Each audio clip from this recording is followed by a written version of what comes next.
Olá pessoal, tudo bem com vocês? Vamos dar início agora ao nosso próximo capítulo, que é o de calorimetria. Tá? A gente iniciou o curso falando de escalas termométricas e conversão de escalas.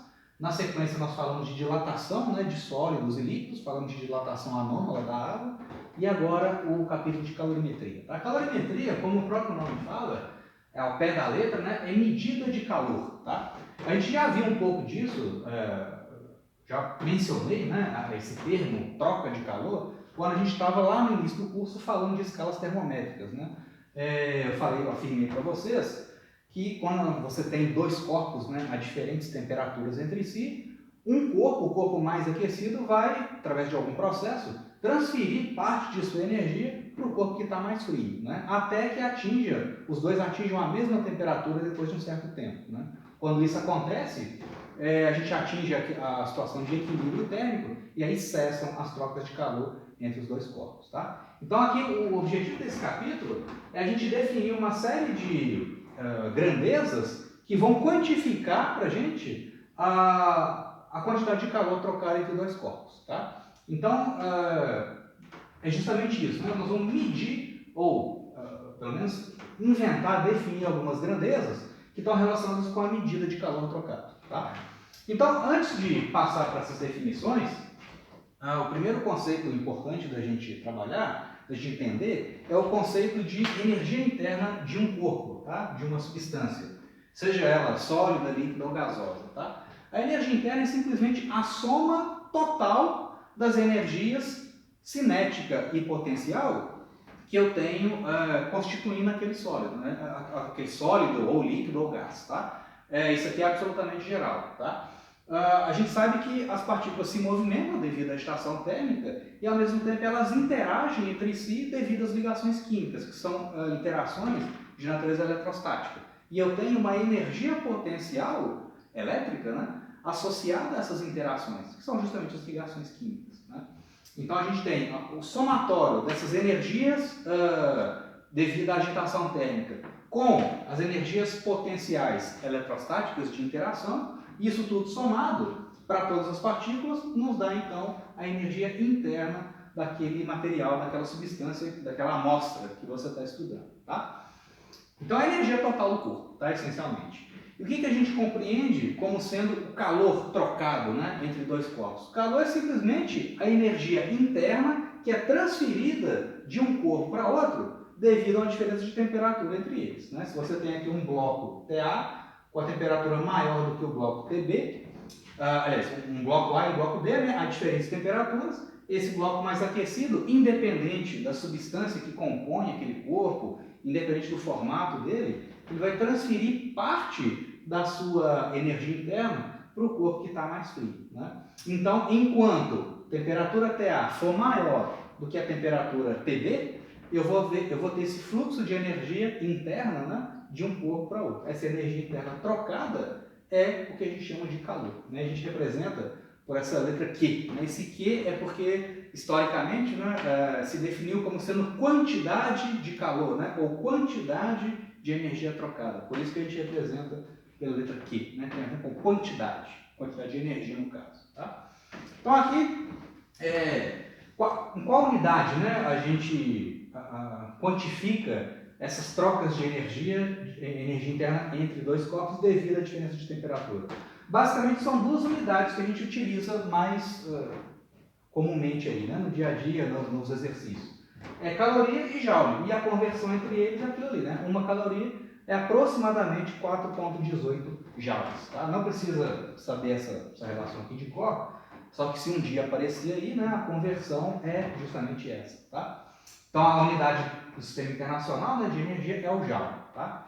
Mas é muito comum a gente achar, por exemplo, tabelas aí de alimentos, né, tabela de valor nutricional de um determinado alimento, você acha as quantidades expressas em caloria ou o mais comum em quilocalorias. Né? Então normalmente a gente fala assim, quando você pega lá uma barrinha de chocolate ou uma coisa qualquer, está escrita lá, cada 100 gramas desse material tem 10 calorias. Na verdade não é 10 calorias, é 10 quilocalorias. Né? Então, usualmente, a gente expressa, quando a gente fala assim, a quantidade de calorias de um alimento, na verdade a gente expressa em quilocalorias. Quilocalorias significa 1000 calorias. Né? Então, quando você fala lá que uma barrinha de chocolate ou uma coisa qualquer tem, digamos, 20 calorias, na verdade não é 20 calorias, é 20.000 calorias. Tá legal? E aí, só de curiosidade também, né, como é que o pessoal faz para determinar o valor energético de um alimento qualquer? Né? Como que eles constroem aquelas tabelas de valor nutricional para cada quantidade de alimento? Né? Aquilo ali, falando assim de uma forma bem simplificada, é queimando aquela substância, né, de forma controlada. Então você pega um recipiente, né, isolado termicamente, tá? Né, você coloca lá uma amostra daquele material, né, cujo valor nutricional você quer determinar. Né, você tem um medidor aqui de temperatura, né, um termômetro, né, isso aqui é tudo isolado, e aí você literalmente queima essa substância. Né? E a quantidade de energia que é liberada nessa queima, que é devido, né, ao rompimento lá das ligações químicas dessa amostra, a quantidade de energia liberada, você consegue medir, por exemplo, transferindo essa quantidade de energia, você coloca um outro reservatóriozinho aqui em volta dele e enche de água em volta. Estou falando assim de uma forma bem esquemática, viu, gente? Você coloca uma amostra de material lá, bota ele para queimar, ele vai liberar uma certa quantidade de energia nessa combustão, e aí em volta, aqui no envoltório desse becker, né, desse recipiente de laboratório, você enche de água. E aí você mede a variação de temperatura da água. A variação de temperatura da água foi devido à liberação de energia na queima daquela substância. Né? Então, fazendo essa medida, usando o aquecimento da água, você consegue inferir o quanto de energia que foi liberado pela queima daquela substância. O quanto de energia que foi liberado é o valor energético daquela amostra. Tá? Então, na verdade é isso. Né? Um recipiente isolado, cheio, né, com as paredes, um envoltório aqui cheio de água, e aí você coloca lá dentro uma certa substância isolada, né, separada aqui da água, e bota ela para queimar. E mede a temperatura da água. Né? E vê o quanto que aqueceu, a partir disso você infere o valor energético da substância. Tá? Então, claro, é um experimento controlado, né, ele é bem sensível, vocês podem achar, né, o esquema dessa montagem na internet, mas a ideia geral é essa. Tá? Então, pegou lá uma tabela de valor nutricional da substância. O que está informado lá como sendo calorias, na verdade, são quilocalorias. Tá legal? E aí o pessoal fala assim, o pessoal não fala em termos de quilocalorias porque os números ficam muito grandes. Né? Aí eles falam simplesmente calorias, só por simplicidade. Né? Bom, então, ok. Né? Essa aqui são as unidades que a gente vai trabalhar. E aí a gente entra nas definições, né, que vão ser importantes para o nosso estudo da calorimetria. A primeira grandeza que a gente vai inventar, né, que a gente vai definir, é a chamada capacidade térmica de um corpo, lá que está lá no seu laboratório. Tá? Essa grandeza, capacidade térmica, a gente representa pela letra C grandão, né, uma letra C maiúscula. Tá legal? Então, digamos que você tem uma amostra qualquer, né, uma certa massa lá de um material, que está a temperatura, digamos, T0, né? Uma temperatura ambiente, por exemplo. E aí você vai aquecer essa amostra, tá? E aí a temperatura passa, então, de T0 para TF. T final maior do que T0. A razão entre a quantidade de energia que foi absorvida por aquela amostra dividido pela variação de temperatura, T final menos T inicial, é o que a gente chama de capacidade térmica. Então, simplesmente Q por ΔT. Isso é uma definição, né? Então, vai te dar uma medida da quantidade de energia que você tem que fornecer para cada grau Celsius de aumento de temperatura daquele material. Né? Ou poderia ser um processo de resfriamento também. Né? A quantidade de energia que a substância tem que liberar para o meio externo para resfriar, para baixar a sua temperatura de uma certa quantidade. Né? Então, é Q por ΔT. A unidade de capacidade térmica é simplesmente o quê? Caloria por grau Celsius, ou no sistema internacional, Joule por Kelvin. Tá? Lembrando que uma variação qualquer de temperatura na escala Celsius é igualzinho à mesma variação correspondente na escala Kelvin. Então, um aumento de 10 graus Celsius corresponde a um aumento de 10 Kelvin. Um aumento de 100 graus na escala Celsius corresponde a um aumento de 100 na escala Kelvin. Ok? Então, beleza. Isso é essa é a definição da capacidade térmica de um corpo. Repara, gente, o seguinte, que a capacidade térmica, essa grandeza que eu acabei de inventar, ela é uma característica, na verdade, do corpo que você está aquecendo ou resfriando. A capacidade térmica não é uma característica da substância que forma aquele corpo. Tá? Então, o C grandão é uma característica daquele corpo, daquela amostra que você está analisando. Tá? Então, isso fica claro nesse exemplo aqui bem simples que eu coloquei. Né? Você tem lá um balde de 50 litros de água e você tem um outro balde com 10 litros de água. Os dois estão a temperatura ambiente, por exemplo. Aí você quer aumentar, passar de 27 graus Celsius, que é a temperatura ambiente, né, para 50 graus Celsius. Quer passar de 27 para 100. Né? Ou seja, você quer aquecer os dois igualmente, né? Quer elevar a temperatura igualmente. Ué, o que é a capacidade térmica do corpo, né, dessa amostra de 50 litros de água? A capacidade térmica é a quantidade de calor que esse balde tem que absorver para aumentar a temperatura de 27 para 50 graus Celsius, dividido pelo aumento de temperatura, de 27 para 50. Né? A capacidade térmica do balde de 10 litros é a quantidade de energia que esse balde tem que absorver para aumentar sua temperatura de 27 para 100, de 27 para 50, dividido pelo aumento de temperatura, né? De 27 para 50. Tá legal?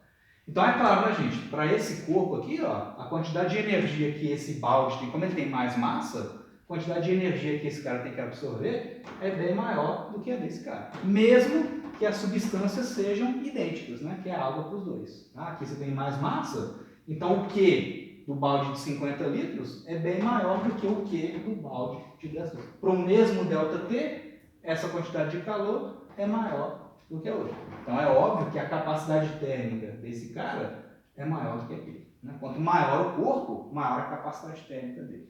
Tá legal? Então a capacidade térmica do de 50 é maior do que o de 10. Agora, é interessante a gente definir a partir disso uma outra grandeza que vai ser uma característica da substância que forma aquele corpo. Né? E é justamente isso que é o calor específico. Né? Por isso desse nome, calor específico. É uma grandeza que é uma identidade, né? uma característica de cada material, né? De cada substância. Tá?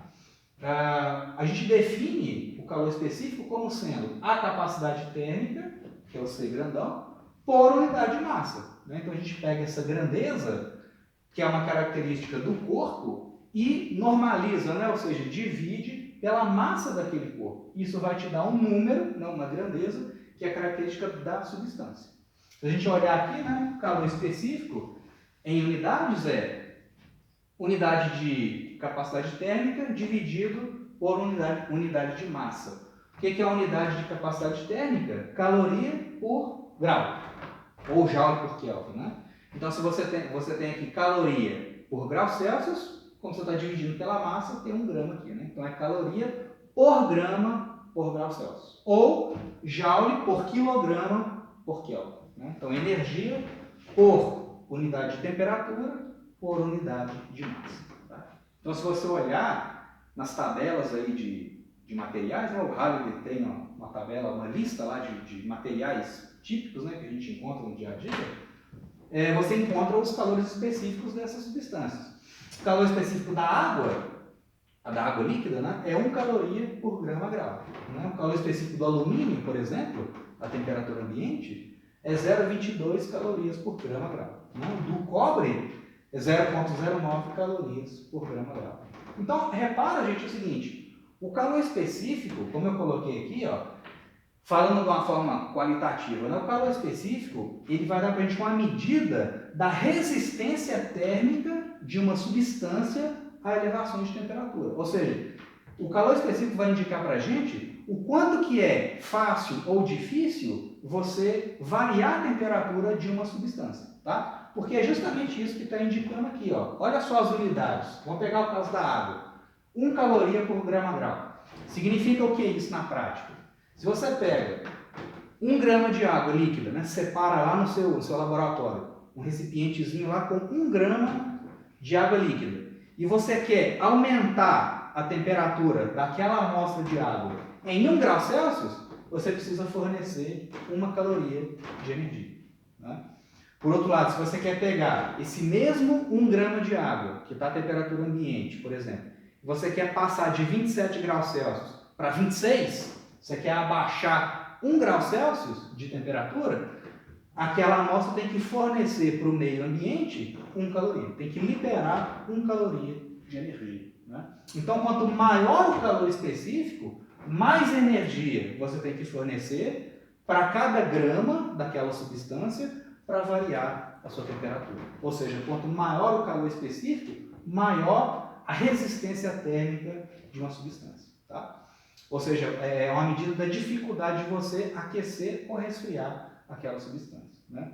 Então, um exemplo que eu sempre gosto de dar eu já falei isso para vocês lá nas nossas aulas presenciais, né? Uma coisa que a gente vê no dia a dia, que é quando você esquenta a comida lá no micro-ondas, né? Digamos que você pega lá, né? Você tem um prato lá assim, aí você coloca, digamos, tá? 100 gramas de arroz, aí você pega lá 100 gramas de feijão e 100 gramas de macarrão, né? Macarrão com molho lá, tá? Aí você coloca lá no micro-ondas para esquentar. O micro-ondas vai aquecer mais ou menos uniformemente essas 3 amostras, né?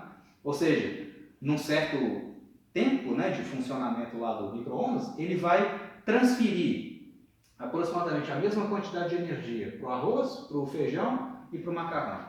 Aí quando você tira lá do micro-ondas, o que acontece? O feijão, você deixa 1 minuto lá esquentando, né? Por exemplo, o feijão tá quente, o arroz está quente e o molho do macarrão está gelado. Aí o que a maioria da gente, né, a maioria de nós faz? Ah, não, vou esquentar mais. Vou pegar e coloca lá de novo lá no micro-ondas. Aí põe lá mais 1 minuto para esquentar. O que vai acontecer? Quando você tirar do micro-ondas, o arroz vai estar super quente, queimando sua boca, o feijão mais ainda, queimando muito sua boca, e o molho lá do macarrão vai estar meio morno, né? Ou seja, vai estar uma temperatura muito mais baixa do que os outros. Por que isso acontece, gente? Embora você tenha a mesma massa, né, digamos, a mesma massa das 3 substâncias, dos 3 corpos aqui, né, das 3 amostras, e embora você tenha um aquecimento uniforme dessas 3 amostras, o calor específico do macarrão é maior, principalmente do molho do macarrão, né, o calor específico dele é mais elevado do que o dos outros 2. Então é mais difícil, você tem que fornecer mais energia para o macarrão para ele elevar a sua temperatura e atingir a mesma temperatura dos outros 2. Então o que você tem que fazer numa situação dessa? Esquentar separadamente. Esquenta uma amostra lá do arroz, uma amostra do feijão, depois a amostra lá de macarrão e depois junta os 3. Né? Porque se você aquecer uniformemente, que é o que acontece no micro-ondas, o corpo que tem maior calor específico, ele tem maior resistência térmica. Ele vai elevar menos a sua temperatura, porque é mais difícil aquecer. Tá legal? Então, quanto maior o calor específico, maior a resistência térmica a variações de temperatura. Tá legal? E aí, então, para pegar aqui a última parte mais teórica desse vídeo, digamos aqui, né? Vamos pegar a definição e relacionar agora calor específico com a trocas de calor. Né? Vamos estabelecer uma equação a partir dessa aqui, a partir dessa definição. Calor específico é capacidade térmica por unidade de massa, né? Ou C grandão sobre massa. Então, calor específico é 1 sobre a massa, está aqui. Capacidade térmica, pela definição que a gente já viu, capacidade térmica do corpo é troca de calor, ou Q trocado, né? Sobre variação de temperatura. Então, o calor específico é calor trocado dividido por massa vezes ΔT. Então, passa esse M ΔT para cá multiplicando. Eu vou ter, finalmente, que quantidade de calor trocada por um corpo, né, é igual à massa daquele corpo vezes o calor específico da substância que forma aquele corpo, vezes variação de temperatura. É o famoso que macete, né? Vocês gostam aí de memorizar as coisas usando as regrinhas, né? Então, é o famoso que macete. Essa é a equação fundamental da calorimetria, tá ok? Então, conhecida a massa de um corpo, conhecido o calor específico dele, que você pega numa tabela, basta medir a variação de temperatura para determinar a quantidade de calor que está sendo ou absorvido ou liberado por aquela substância, né? Então, naquele exemplo que eu falei, daquele beckerzinho, né, para medir as calorias de um alimento, né, vamos fazer aqui de novo o desenho, igual eu tinha feito aquela hora. Você tem aqui um calorímetro, né, que é esse dispositivo, é o revestimento externo dele, aí você tem aqui um revestimento interno, e dentro desse revestimento interno você coloca lá o alimento que você quer estudar, né? Você quer medir as calorias dele, né? Aí em volta aqui você coloca a água, tudo aqui em volta, e queima a substância. Ela vai liberar energia e a água vai absorver. E aí você vai lá com o seu termômetro e mede a variação de temperatura da água. Sabendo a variação de temperatura da água, sabendo a massa de água, que você consegue medir, o calor específico da água é tabelado, você consegue obter a quantidade de calor que foi absorvida pela água e que foi, portanto, liberada pela queima da substância. Tá legal? Então você determina as calorias de um alimento simplesmente medindo a variação de temperatura da água, tá? Que é facilmente mensurável, né? Então aí, gente, para fechar esse vídeo inicial de calorimetria, vamos fazer um exemplo aplicando essas definições de calor específico. Okay? Também outra coisa, né, outra observação aqui, dá para sacar as unidades, né, dá para entender as unidades de calor específico batendo o olho nessa equação aqui. Né? Unidade de calor específico é unidade de energia, que é caloria ou joule.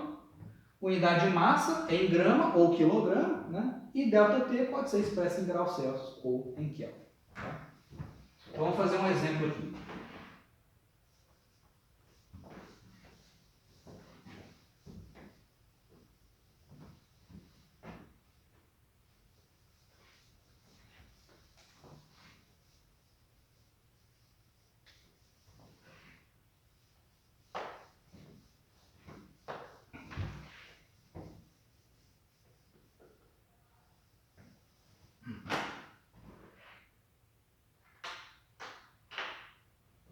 É o exercício, na verdade, que é parte da sequência dos conteúdos, né? Que é o chamado balanço energético. Tá? Vamos ver como é que isso funciona.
Então, olha só, gente. Esse é um exemplo típico, uma aplicação típica, né, do conceito de calor específico, né, e equação fundamental da calorimetria. Uma situação bem simples aqui, né, só para a gente fazer um primeiro exercício.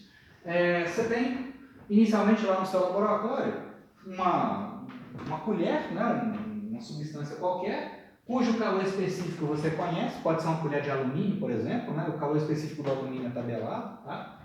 E você tem uma amostra de água, tá? E o calor específico da água é tabelado também, tá? Então, digamos que você vai lá no seu... Você mantém a água, digamos que a água está a temperatura ambiente, inicialmente. Aí você pega essa colherzinha e aquece ela, tá? Você mantém ela quente, tá? Inicialmente. De forma que a temperatura inicial da colher é maior do que a temperatura inicial da água. Você aquece aqui a colher a 60 graus Celsius. E a água inicialmente está a temperatura ambiente, 27 graus Celsius, tá? E aí você vai, mergulha essa colherzinha no recipiente com água, aí você vem aqui e isola esse sistema, você isola, coloca isso dentro de uma caixa de isopor ou de uma outra substância que vai impedir as trocas de energia do sistema com o meio externo, tá? Então você vem aqui e isola, que a gente chama de isolamento adiabático, né? Ou seja, é um material, né? Pode ser um isopor, que vai impedir essas trocas de calor, tá? Então, você pega essa colher, que inicialmente está aquecida, mergulha lá na água, isola o sistema, e aí depois de um certo tempo, né, vai haver uma troca de calor entre a colher e a água, e eu, a princípio eu não sei ainda o quanto de calor que a colher vai fornecer e o quanto de calor que a água vai absorver, mas eu sei o seguinte, que depois de um certo tempo, as duas temperaturas vão ser iguais, né? Eu vou ter uma temperatura final idêntica, tanto para a água quanto para a colher. E eu quero achar quanto que vale essa temperatura de equilíbrio térmico, tá? Então, sabendo as temperaturas iniciais e sabendo os calores específicos e as massas, né? Você tem aqui a massa da colher e a massa de água. Eu quero achar a temperatura final de equilíbrio do sistema, tá? Então, gente, é o seguinte, eu não conheço a priori, né? Não conheço assim inicialmente, o quanto de calor que vai ser trocado entre os corpos. Mas uma coisa eu sei, que a energia total se conserva. Então, num sistema desse tipo, como eu não tenho trocas de calor com o meio externo, ou essas trocas são desprezíveis, né? Toda a quantidade de energia, todo o calor que a colher vai liberar, vai ser absorvido pela água, né? Então, eu não posso inventar energia nem destruir energia, né? Tudo que a colher cede para a água tem que absorver, né? Porque eu não tenho outras trocas de energia no meu sistema. Então, o que eu posso afirmar é o seguinte, que a quantidade de calor liberada pela colher, somado algebricamente, né? Ou seja, levando em conta os sinais, com a quantidade de calor absorvida pela água, tudo isso tem que ser zero. Digamos, né, a colher libera 30 joules de calor. Então, o Q da colher é menos 30. Essa quantidade de calor vai ser absorvida pela água. Então, menos 30. Se a água absorveu energia, o Q da água é positivo. Então, menos 30 mais 30 tem que ser zero, né? Então, a soma algébrica das trocas de calor tem que ser zero. Porque esse aqui vai ser negativo, né? E esse aqui é positivo, porque eu sei que a colher libera energia para a água, né? Se eu tivesse um terceiro corpo aqui, né, pega lá agora um bloquinho de ferro aquecido também e coloco aqui nesse sistema, né, e isolo todo mundo. Eu teria aqui o Q da colher, mais o Q da água, mais o Q do ferro, tudo isso tem que ser zero. Então a soma algébrica das trocas de calor tem que ser zero, né? Por isso que a gente chama de balanço energético, ok? A energia tem que se conservar, tá legal? Então aí eu sei o seguinte, né? Eu tenho as temperaturas iniciais, tenho as massas, os calores específicos, eu quero a temperatura final do conjunto. Eu vou usar a equação fundamental da calorimetria, né? O que é esse sujeito aqui, gente? O que é a quantidade de calor trocada pela colher? Passando para o lado de cá. O Q da colher é simplesmente a massa da colher, né? Eu vou representar por essa letra C, vezes... aliás, não, vou escrever por extenso, para não confundir com o símbolo de calor específico, né? Então, a massa da colher vezes o calor específico da colher vezes o ΔT. O que é o ΔT, gente? É a temperatura final do equilíbrio menos a temperatura inicial da colher. Então, vai ser o T final, que é o que eu quero achar, menos o T inicial da colher. Isso tudo somado com a quantidade de calor absorvida pela água, né, que vai ser massa da água, então vai ser MA, vezes o calor específico da água, C minúsculo A, vezes ΔT. Temperatura final de equilíbrio, né, que é o que eu quero achar, menos a temperatura inicial da água, menos o T0 da água. Isso tudo tem que ser zero, para conservar a energia do sistema, né? Então pronto, eu quero agora isolar esse sujeito aqui, ó. Isolar esse cara, esse e esse aqui, né? Os outros eu vou passar para o lado de lá. Então eu vou ter o seguinte, já fazendo aqui, eu multiplicando esse termo por esse, multiplicando esse camarada por esse, então eu vou ter o seguinte, a temperatura final, vezes, vou colocar ali em evidência aqui, ó, massa da colher, calor específico dela, massa da colher, vezes o calor específico dela, mais massa da água, calor específico da água,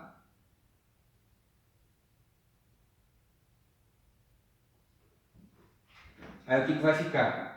Do lado de cá eu vou ter, multiplica esse termo por esse, né? Vai aparecer um menos aqui, menos massa da colher, calor específico dela, vezes temperatura inicial dela, então massa dela, da colher, o calor específico, vezes a temperatura inicial dela, T0 da colher. Né? Vai ter um outro menos aqui, menos massa da água, calor específico da água, temperatura inicial da água. MA, calor específico da água, temperatura inicial da água. Isso tudo tem que ser zero. Né? Então pronto. Esses caras vão passar para lá somando, e eu vou sobrar esse aqui e vou isolar a temperatura final. Né? Aqui só para economizar espaço, olha só, esse sujeito aqui vai passar para lá somando, esse sujeito aqui está subtraindo vai passar para lá somando, então eles vão ficar positivos, né, do lado direito da equação. Então já vou fazer isso aqui de uma vez. Ó. Vou apagar esse zero aqui, já vou tacar aqui um sinal de igual, e aqui vai ficar mais. Só para economizar espaço. Né? Passei tudo para lá somando. Né? Então como é que fica a temperatura final? O T final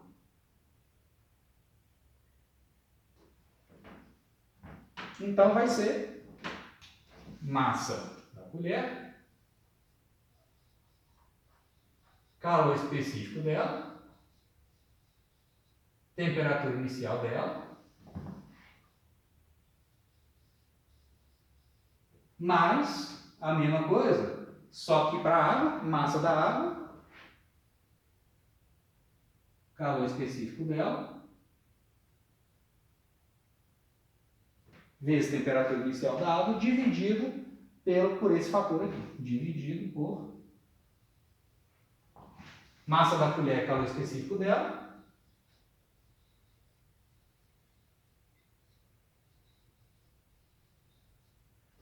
MCzinho, mais massa da água, calor específico da água.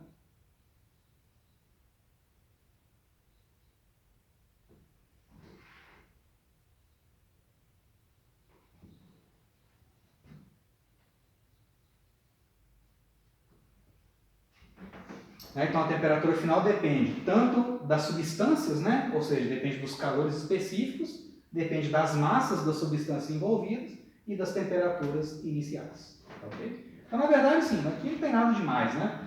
Usando isso aqui vem do princípio de conservação da energia, E daqui para baixo é simplesmente a equação fundamental da calorimetria. Tá legal?